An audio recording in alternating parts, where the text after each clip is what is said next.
So if we summarize the theory of pure bending, if suppose we have a straight beam as shown by this blue color beam whose initial length was L, upon application of the bending moment M, the beam bends into a shape as shown in green color. So this is called as a sagging moment. The top end of the beam is concave, whereas the bottom end of the beam is convex. If we measure the length of your curved beam at the top end and at the bottom end, we see at the top end the length of the beam is LC, where your LC is less than your original length L. So we can say that the top end has been subjected to compression so that its length is slightly compressed. Whereas the same if we measure at the bottom end, we see that the length of bottom end, which is given by LT, is greater than that your original length L. This means that your bottom end is subjected to some kind of tensile load such that the bottom end has been elongated. So we show a compressive load on the top end and a tensile load at the bottom end.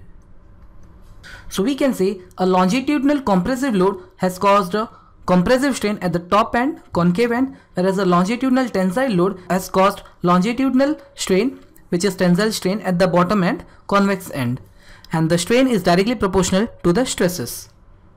Next, if we measure the lengths of all the thin filaments within the beam, we'll see that the length of the curved beam goes on increasing from top end towards bottom, whereas the length of the curved beam goes on decreasing from bottom end towards up. This shows that the magnitude of longitudinal compressive strain goes on decreasing as we move from top end to bottom end, whereas the magnitude of tensile longitudinal strain goes on decreasing as we move from bottom end to top end. Next, as we move from top to bottom, we come across a filament which is at the center, whose length is actually the L, which is the original length of the beam. This means that this filament has not been subjected to any kind of strain, and hence the resultant stress in this filament is zero. So this filament, which is subjected to zero strain and stress, is called as your neutral surface.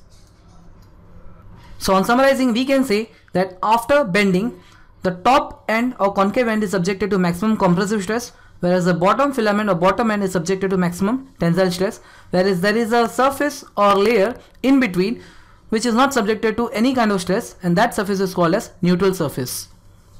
Thus we see that bending stresses in the beam is nothing but longitudinal tensile stresses on some part of the beam, whereas longitudinal compressive stresses on other part of the beam. These are the two conjugate stresses which acts on the beam when the beam is bended.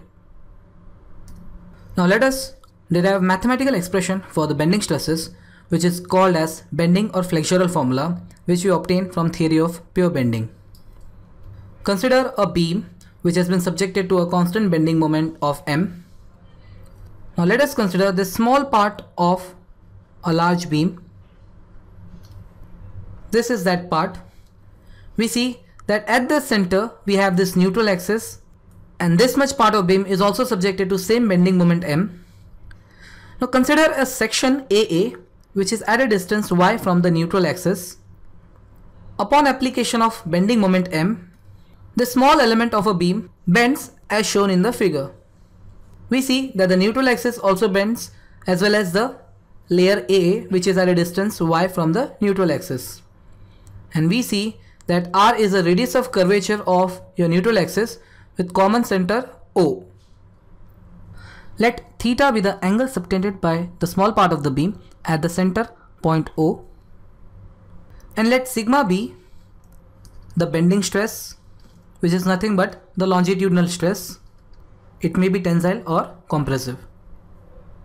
So we see that the length of the filament or layer at a distance y from the neutral axis, whose length was AA, has been changed to AA dash, which is greater than AA.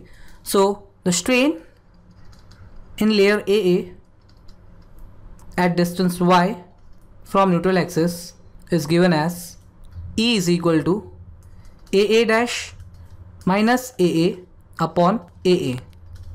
This is a change in length and this is the original length.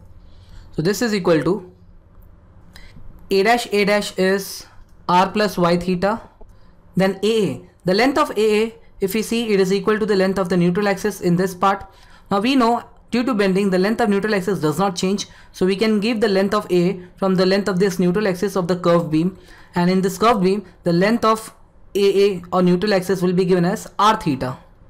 So we have minus r theta upon AA is again r theta. So we get it as E is equal to y by r. Now we know this strain is a longitudinal strain. So longitudinal strain can be given as longitudinal stress upon Young's modulus. Now this is equal to y by r. Let this be equation 1.